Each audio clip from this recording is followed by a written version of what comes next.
The very first line of the very first chapter of my very first book poses this question. If you died tomorrow, would the people you love know how you felt about them? The question and the book came about as a result of personal loss. The loss of a very close family friend to cancer. I'll call her Jen. Jen was introduced to me several years before by my sister, who was a close friend of Jen's. Jen became part of our extended family. She was there for important events in our lives and offered support at every turn. We knew we could always count on her. When Jen was diagnosed with cancer, I was living about 100 miles away, and I was really hopeful that she would survive this.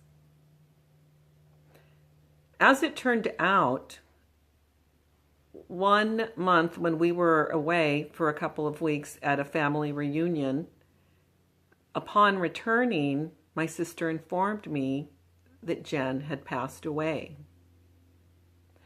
I was saddened and disheartened. I wondered if she knew how much she meant to us.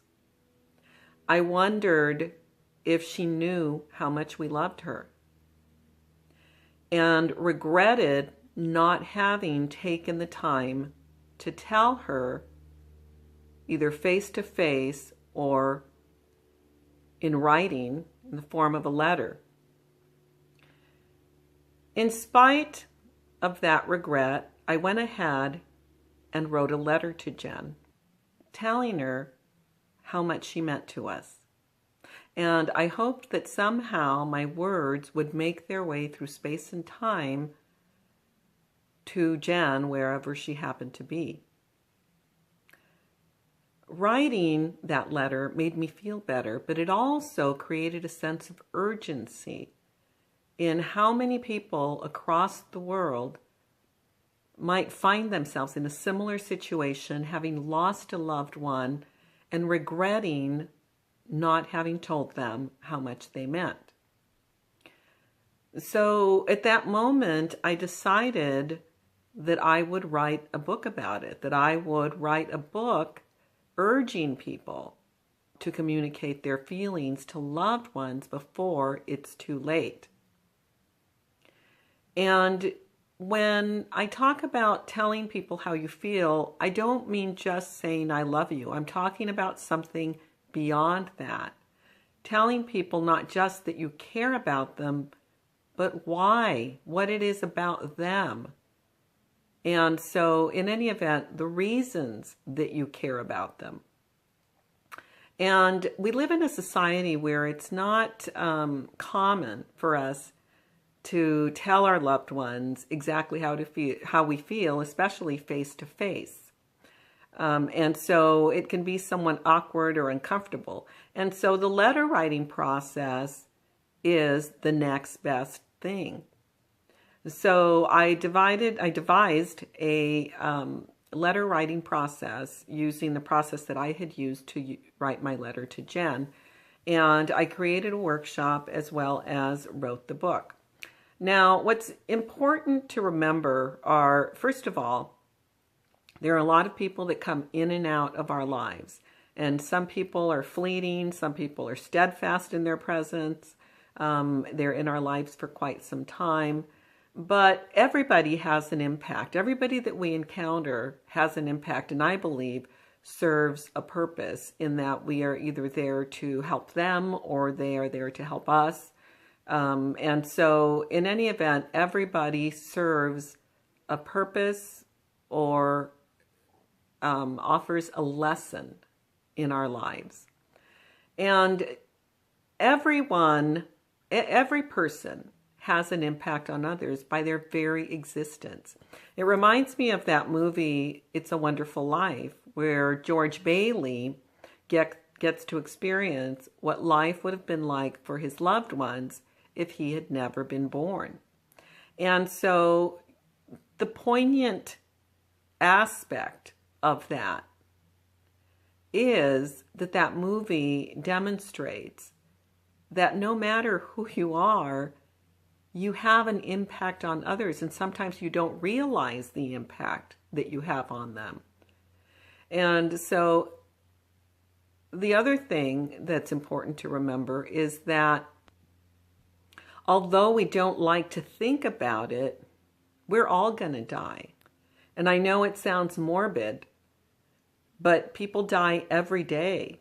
And we don't like to think about death. But the truth is that thinking about death allows us to prioritize our lives, to focus on what matters and what's important. And so even though we don't like to think about death, it really is important to think about it because there are some beneficial aspects of doing that. So if you feel that you can't tell someone that you care about how much you care about them and why, perhaps you could write it in a letter. So I want to briefly review the letter writing process and how you go about creating a letter that could actually become a family heirloom, something the person can revisit or keep as a keepsake. And so anyway, the process for writing a loving letter is to start out with 2 lists. The first list is a list of descriptive characteristics that come to mind about that person. The second list is a list of experiences that you've shared that you remember. In other words, memories of shared experiences with your loved one. And then using those lists, create a letter, or at least a first draft of a letter, and then revisit it and revise until you're comfortable with the content of the letter and you feel that it communicates exactly what you want to say to that person. And then give it to them before they're gone so that they and you can appreciate the fact that they know how much they mean to you and that you won't have any regrets. So my recommendation, and what I encourage everyone to do, is to start out with one person and see the impact. It can be a gift, it can be written, it can be typewritten, it can be part of a scrapbook page, any number of ways to deliver that information to get your letter to the person that you care about. And again, I'm talking about not just romantic relationships, I'm talking about all relationships. If you want to avoid later having regrets, it's important to tell your loved ones how you feel about them now, before it's too late.